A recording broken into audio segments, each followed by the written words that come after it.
Hello කොහොමද ඔයාලට? ඔන්න අදත් අලුත් වීඩියෝ එකක් අරගෙන ආවා. ඔයා කවදා හරි හිතලා තියෙනවද අපේ පෘථිවියේ ඉඳන් ආස දිහා බලනකොට සූර්යයා හා චන්ද්‍රයා එකම ප්‍රමාණයෙන් පේන්නේ ඇයි කියලා? ඇත්තටම ගණිතමය වශයෙන් බැලුවොත් සූර්යයා සඳුට වඩා හිතා ගන්නවත් බැරි තරම් විශාලයි. එහෙම වෙද්දි පෘථිවියේ සිටින අපට පමණක් මේ දෙන්න එකම ප්‍රමාණයෙන් පෙනීම විශ්වයේ සිදුවන ඉතාම දුර්ලභ අහඹු සිදුවීමක්. ඉතින් අද වීඩියෝවෙන් අපි කතා කරන්නේ ඒ ඇයි කියලා සරලව තේරුම් ගන්න. මුලින්ම අපි මේ දෙන්නගේ සැබෑ ප්‍රමාණය ගැන බලමු. සූර්යයා කියන්නේ තරුවක්. සූර්යාගේ විශ්කම්භය කිලෝමීටර් මිලියන 1.4ක් වගේ වෙනවා. පෘථිවිය වගේ ග්‍රහලෝක 109ක් එක පෙළට තිබ්බොත් තමයි සූර්යාගේ විශ්කම්භය සමාන වෙන්නේ. නමුත් චන්ද්‍රයා එහෙම නැත්තම් සඳු කියලා කියන්නේ පෘථිවිය වටා යන කුඩා උපග්‍රහයෙක් විතරයි. සඳුගේ විශ්කම්භය කිලෝමීටර් 3474ක් වගේ වෙනවා. සරලවම කිව්වොත් සූර්යාගේ ප්‍රමාණය සඳුගේ ප්‍රමාණයට වඩා දල වශයෙන් 400 ගුණයකින් පමණ වැඩි.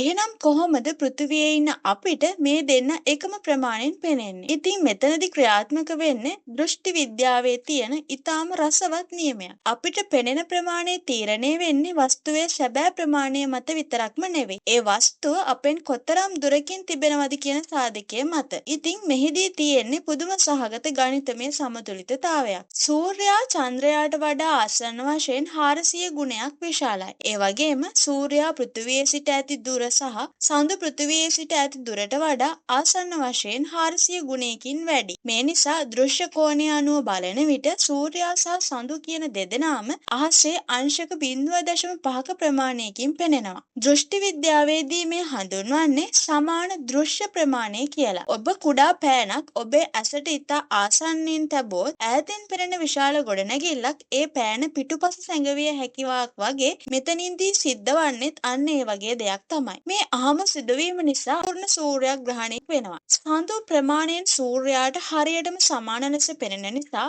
සඳුට සූර්යයා සම්පූර්ණයෙන්ම වසාගෙන සූර්ය කිරීටය පමණක් පෙන්වීමට හැකි වෙනවා. චන්ද්‍රයා සූර්යයාට වඩා ගොඩක් කුඩයි නම් හෝ විශාලයි නම් අපට මේ වගේ විශ්මිත දසුනක් කවදාවත් දකින්න ලැබෙන්නේ නැහැ. අවසාන වශයෙන් වැදගත් කාරණාවක් කියන්න ඕනේ. මේ తත්වය සදහටම පවතින දෙයක් නෙවෙයි. සඳු සෑම වසරකම සෙන්ටිමීටර් 3.8ක් වගේ පෘථිවියෙන් ඉවතට ගමන් කරනවා. මීට වසර බිලියන ගණනකට පෙර සඳු පෘථිවියට ඉතා ආසන්නව තිබූ නිසා පෙනුනේ විශාලව. නමුත් අනාගතයේදී සඳු තවත් ඈතට ගමන් කරන විට සූර්යයා සම්පූර්ණයෙන්ම වසා ගැනීමට සඳුට නොහැකි වෙනවා. එදාට පූර්ණ සූර්යග්‍රහණ අපේ පෘථිවියෙන් සදහටම අතුරුදහන් වෙලා යනවා. මේ ගැන ඔයාලගේ අදහස මොකක්ද? පහලින් කමෙන්ට් කරගෙන යන්න. වීඩියෝව වැදගත් කියලා හිතෙනවා නම් යාළුවන්ටත් ෂෙයා කරන්න. තවත් මේ වගේම විද්‍යාත්මක තොරතුරු දැනගන්න අපේ channel එක subscribe කරන්න කියලාත් ඔයාලගෙන් ආදරෙන් ඉල්ලනවා.